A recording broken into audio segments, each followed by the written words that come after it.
Students, ये call Marx का 7वां part है और इस पार्ट में जैसा कि आप जानते हैं मैं क्वेश्चन लेता हूँ।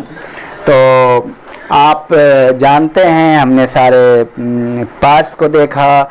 हमने कॉल मार्क्स के historical materialism, books, Karl Marx के बहुत सारी theory, mode of production, Karl Marx का class formation, alienation, class conflict, लगभग सारे पोर्शन को टच किया है।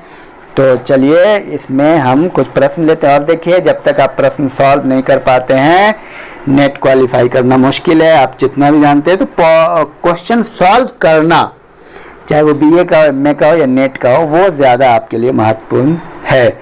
तो चलिए पहला प्रश्न, दी होली फैमिली कॉल मार्क्स ने कब लिखी? दूसरा बहुत महत्वपूर्ण प्रश्न है, कई बार आ चुका है, कॉल मार्क्स द्वारा लिखी पुस्तक कम्युनिस्ट मैनिफेस्टो कब प्रकाशित हुई? तीसरा प्रश्न, समाजवादियों का बाइबिल किसे माना जाता है? चौथा प्रश्न, मोड ऑफ प्रोडक्शन की बात कौन करता है? पांचवा प्रश्न, कॉल मार्क्स किस देश के थे? छठा प्रश्न, कॉल मार्क्स का जन्म कब हुआ?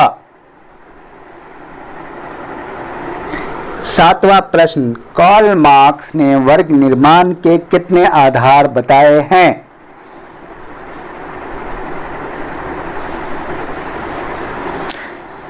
सातवां प्रश्न, कॉल मार्क्स का ऐतिहासिक भौतिकवाद में समाज को किन किन हिस्सों में बांटा है? आठवां प्रश्न, दासमूलक युग में समाज में दो वर्ग कौन कौन थे?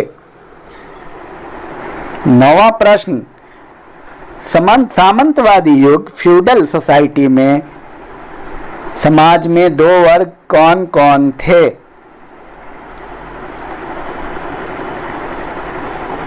10वां प्रश्न, पूंजीवादी समाज में दो वर्ग कौन हैं?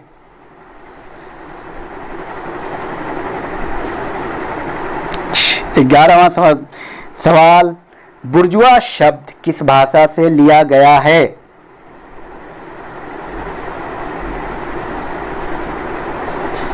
12वां प्रश्न, समाज का मूल आधार यानी बेसिक स्ट्रक्चर कॉल मार्क्स किसको मानते हैं? मूल संरचना। 12वां सवाल, क्लास कॉन्शसनेस को कितने हिस्सों में बांटा है?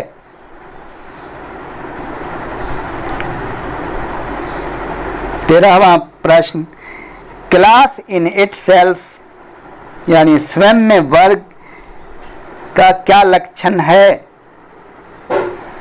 14वां प्रश्न, क्लास फॉर इटसेल्फ यानी स्वयं के लिए वर्ग का क्या विशेषता है? 15वां प्रश्न, कॉल मार्क्स के अनुसार अलगाववाद कितने प्रकार के हैं?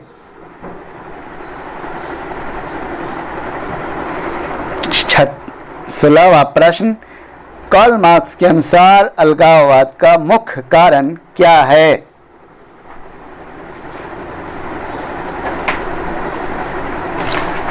17वां प्रश्न, एम.सी. मान ने अलगाववाद की कितनी श्रेणियों में बांटा है?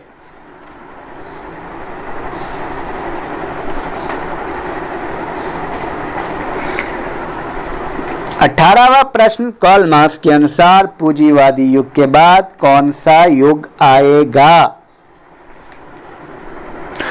तो ये रहा कुल मिलाकर के कॉल मार्क्स के बारे में। कॉल मार्क्स द्वारा प्रस्तुत सिद्धांत, वर्ग संघर्ष का सिद्धांत, द्वंद्वात्मक भौतिकवाद, ऐतिहासिक भौतिकवाद, अलगाववाद और इस प्रकार सामाजिक परिवर्तन का सिद्धांत जो आपने देखा, जो हिस्टोरिकल मेटेरियलिज्म है, उसमें समाज में बदलाव आता है, जो आप पिछली वीडियो में देख चुके हैं।